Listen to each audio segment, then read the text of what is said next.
Përshëndetje të nderuar shikues, jeni me edicionin e lajmeve të orës 11 në Radio Televizionin Publik të Kosovës.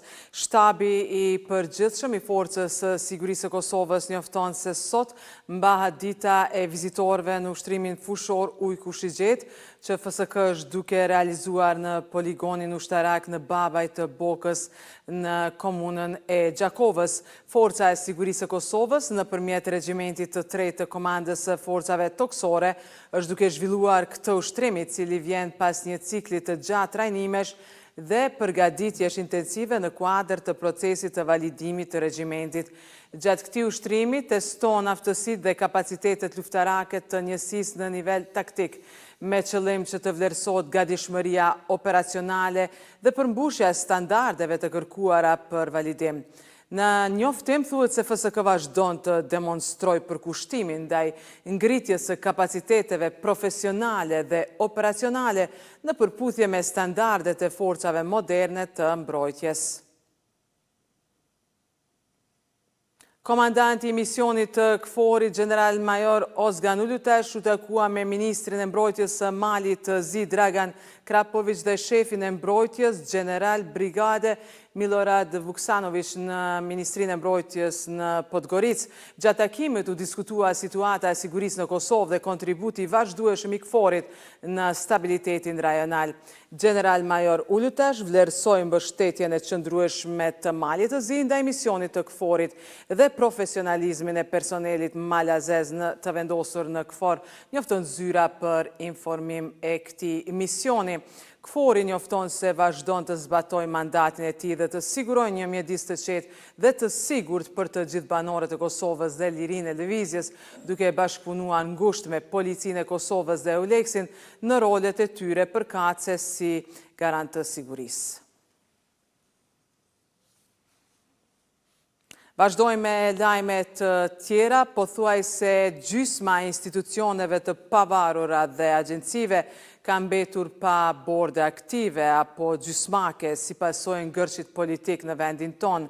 Në mungesë të institucioneve, ato punojnë me borde të pakompletuara, e që sipas instituteve po ndikon në jetën e qytetarëve pasi nuk japin llogari askujt për punët që i bëjnë.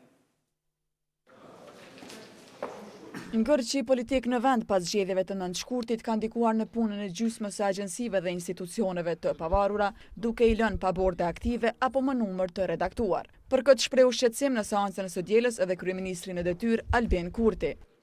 Në mungesë të një kuvendi funksional, gjatë këtyre muajve janë edhe 33 agjensi dhe institucionet pavarura shtetërore që kanë mbetur pa mbikëqyrje institucionale. Kjo ka krijuar vakum drejtues, vonesa në vendimmarrje dhe rrezik në zbatimin e politikave publike. E për këtë çështje në korrekt kishte ngritur shqetësim Instituti i Kosovës për Drejtësi, duke renditur institucione që ishin paralizuar dhe ato që pritej të mbeteshin pa bord aktiv. Gzim Shala nga ky institut thotë se jo vetëm kjo legjislaturë është përgjegjëse, por edhe e kaluara.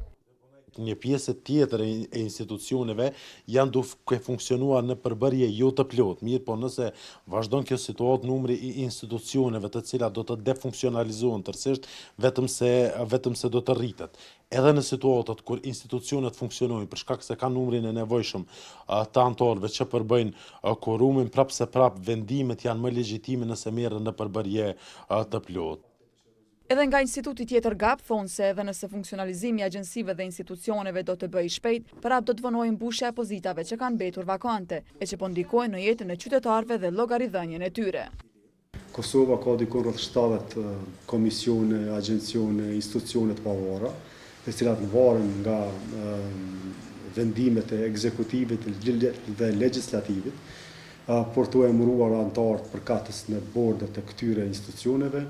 Dy kontrollet e tri për këtyre institucioneve dalin që nuk i kanë të formura krejtësisht këto borde, disa i kanë jo edhe jo funksionale, por rrjedhojnë natyrisht që secila për këtyre agjencioneve ose komisioneve ose institucioneve ka impakt drejt për drejt në funksionimin e mirëfillt të shtetit Kosovës.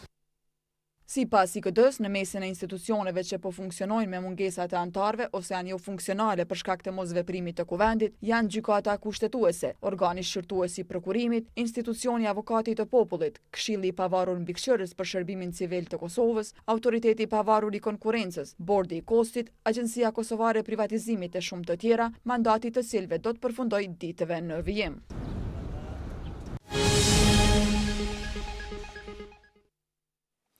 Sekretarja e përgjithshme e Ministrisë së Ekonomisë Leonita Shabani Mullarama ka deklaruar se sfidat me të cilat po përballet sektori i energjisë elektrike në vendin tonë është mungesa e bashkëpunimit rajnal që i ka pamundsuar kostit shfrytëzimin e linjave ndërkufitare për alokimin e kapaciteteve komerciale.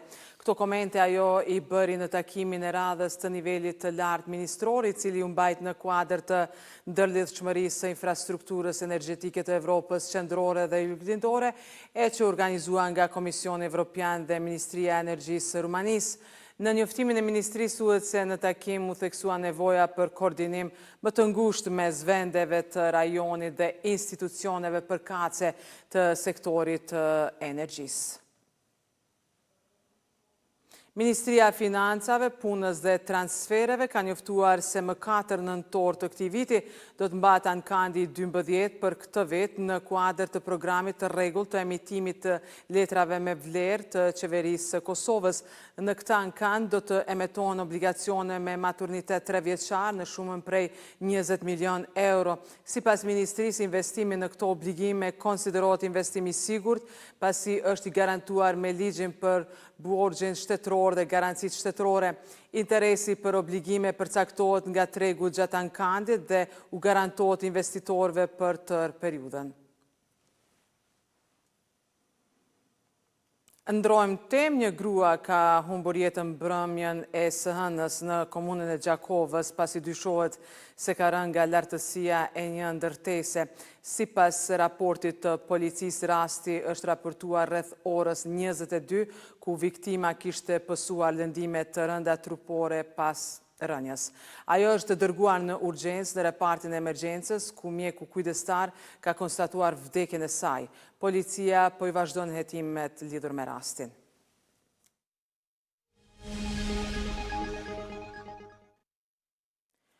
Një tërmet me magnitud 6.1 balë të shkallës Richter ka goditur Turqinë perëndimore në orët e vona të së hënës, duke shembur disa ndërtesa.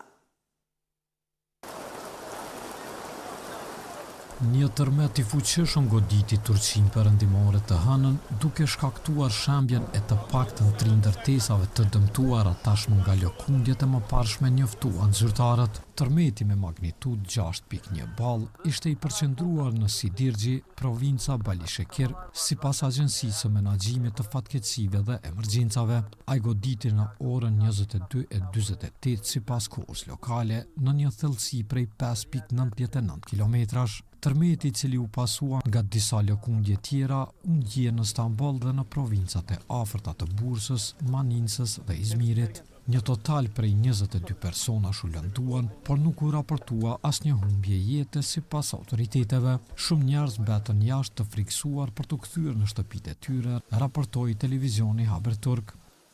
Turqia ndodhet në kufi të pllakave të mëdha tektonike, ku tërmetet janë të shpeshta. Në vitin 2023, një tërmet me magnitud 7.8 vrau më shumë se 53.000 njerëz në Turqi dhe shkatroi ose dëmtoi qindra mijëra ndërtesa në 11 provinca jugore dhe juglindore.